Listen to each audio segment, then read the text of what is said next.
ये बच्चे जब स्कूल कॉलेजेस यूनिवर्सिटीज़ में जाते हैं या जब सोशल मीडिया यूज़ करते हैं तो इनके लिए बड़ा आसान होता है कि जब इनसे कोई कहता है ना आई लव यू, तो ये पागल हो जाते हैं। ये कहते हैं कि यार किसी ने मुझे आई लव यू बोला है, ये जुमला तो मुझे अम्मा अब्बा से सुनना था। आज हमें मुकद्दस जगहों पे भी तफरीह चाहिए। आपकी लाइफ कैसी गुजरती है, आपका मिजाज कैसा है, मूड्स कैसे हैं, इन सारी चीज़ों का बहुत गहरा ताल्लुक इस बात से भी है कि पहले 2 सालों में माँ ने अपने बच्चे को कैसे डील किया।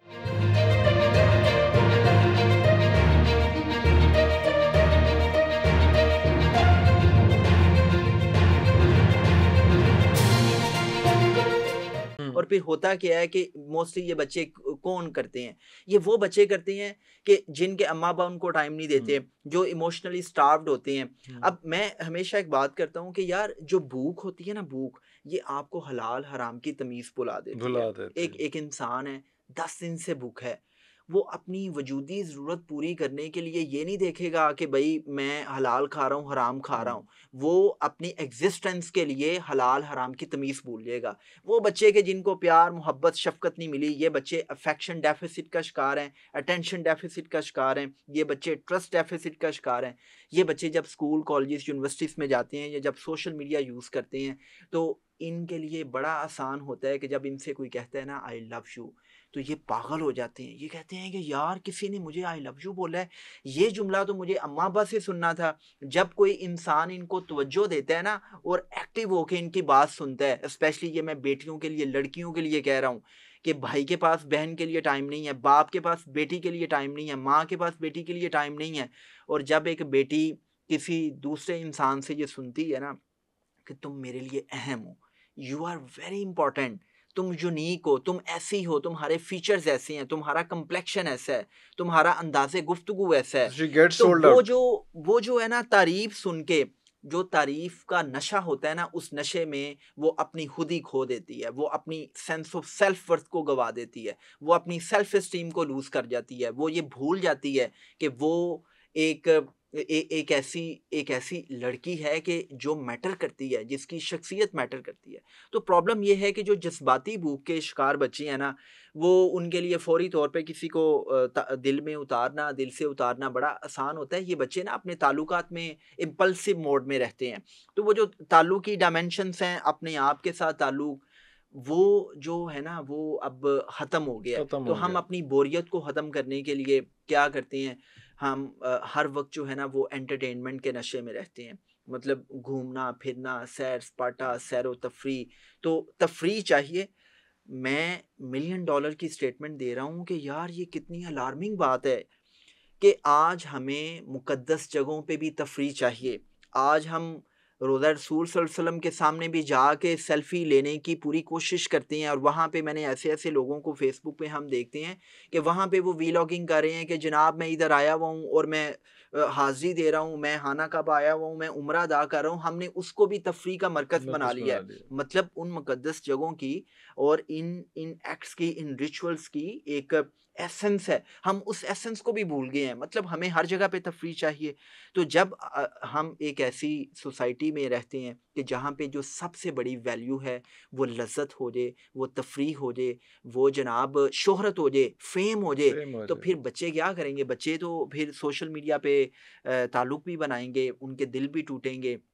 चूँकि जो वो इंसान जो इमोशनली विजिलेंट नहीं है ना, जिस जिस इंसान के अंदर जज़्बाती ज़हानत जज़्बाती नहीं है, ज़हानत नहीं है, तो हाँ। वो इंसान उस इंसान के लिए नाराज़ होना, दूसरे को नाराज़ करना बड़ा आसान होगा, आसान हो उसका जाता है। दिल भी टूटेगा और आपको ऐसे बड़े नौजवान शेरो-शायरी करते हुए मतलब वो फ़ेसबुक पे नज़र आएँगे कि जी मतलब छोड़ के चली गई, ये हो गया, वो एक बात कही थी उसने, ठीक है, बात तो याद हाँ, हाँ, नहीं, हाँ। याद है लहज़ा वैसे उसका। तो शायरी के हाँ। बयार भी कोई नहीं रह गया जी, इस वक़्त हाँ, जो है वो जैसे आजकल उसमें दिसंबर है तो उसमें दिसंबर दिसंबर की की जो है ना शायरियाँ वो चल रही हैं इसमें, हाँ, तो हाँ। उसमें ये चीज़ है कि ये ब्रेकअप्स तो बड़ी कॉमन चीज़ हो गई है ना, हुँ, दिल टूटना और फिर होता क्या है भई, एक गई है दूसरी आ गई है, हुँ, एक गया है दूसरा आ हुँ, गया है। हुँ। मतलब और इसमें मैं रिसर्च शेयर कर रहा हूँ। डेटा ये बताता है कि जो ऑन एन एवरेज टाइम है ना इस वक़्त जो अल्फ़ा जनरेशन का किसी रिलेशनशिप को मेंटेन करने का, मतलब मैं प्री मैरिटल हुँ, रिलेशनशिप्स की बात कर रहा हूँ। वो आपका टाइम है जी 7 महीने।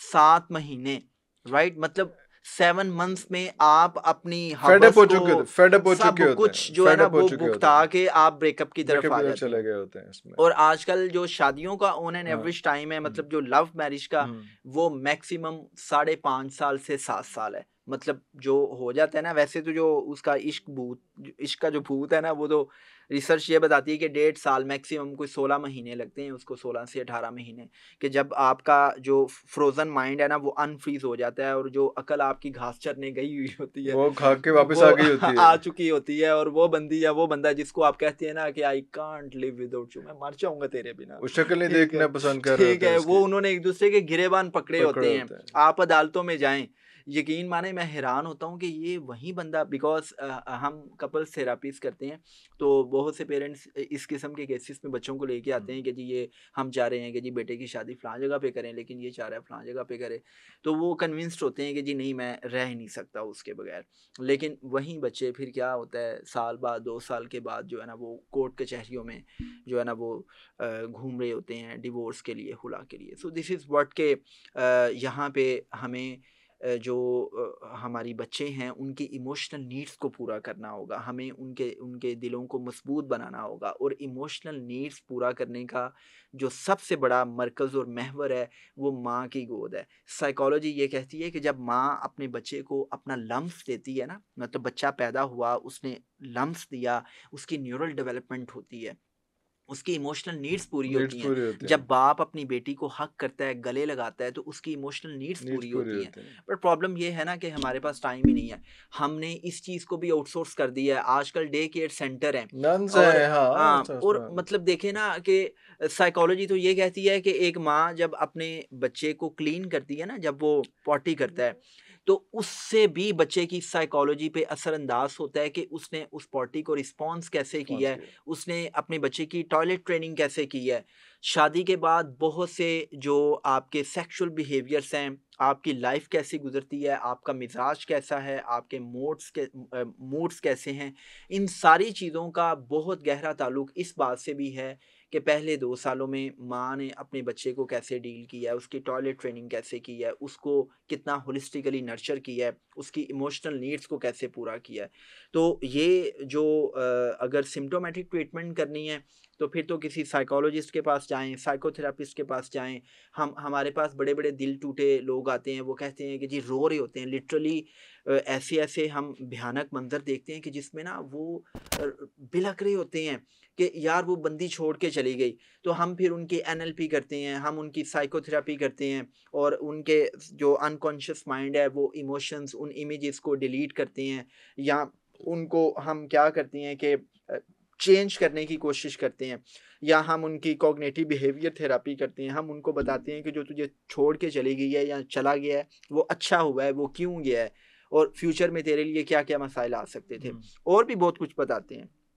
लेकिन बड़ा ये तो ट्रिकी काम है। मेरे ख्याल आज के लिए इसको यहाँ पे कंक्लूड करते हैं यासिर, क्योंकि हम्म। ये ऐसी चीज़ें हैं जो शायद एक सिटिंग या दो सिटिंग में नहीं हो सकेगा। और ये अगर हम अपने व्यूअर्स को भी कहें कि ये जो है वो सेशंस हमें लगाने पड़ेंगे इन चीज़ों के ऊपर, हम्म। फिर शायद कहीं पे होगा। और व्यूअर्स को मैं एक बात बताऊं, इसी को ख़त्म करने के लिए जो पॉइंट इन्होंने सबसे पहले रेज किया था वो ये था कि इशफाक अहमद साहब से किसी ने पूछा कि जी बच्चों की परवरिश किस तरह करनी है, तो इशफाक अहमद साहब ने कहा कि नहीं, बच्चों की परवरिश नहीं करनी, अपनी परवरिश करनी है। पहले अपने आप को पहले सिखाओगे। पेरेंट्स अगर ठीक हैं तो फिर बच्चे ठीक होंगे। अगर पेरेंटिंग ठीक नहीं है, तो अगर पेरेंट्स ठीक नहीं है तो पेरेंटिंग ठीक नहीं हो सकेगी। ये जो डैमेज हो चुका हुआ है ना, अब इसका बातें तो बहुत सारी हो जाएंगी, लेकिन इसका करना क्या है। ये एक जो 66% की आवाम यहाँ पे खुली फिर रही है और कोई डायरेक्शन नहीं है, कोई मोटिवेशन नहीं है, कोई इंस्पायरेशन नहीं है, उसको कहाँ पे लेके चलना है। उस पे एक सेशन नहीं, कई सेशन हम इस इंशाल्लाह यासिर भाई के साथ लगाएंगे। अल्लाह करे कि कोई एक बंदा ही फैज़ पा ले, तो शायद हमारा ये पूरा मकसद जो है वो पूरा हो यस। जाएगा, ताकि अपनी अगली जनरेशन को कम अज़ कम वो बेहतर तौर पे नर्चर कर सके। अगले बिल्कुल। प्रोग्राम तक के लिए इजाज़त दीजिए। पाकिस्तान जिंदाबाद।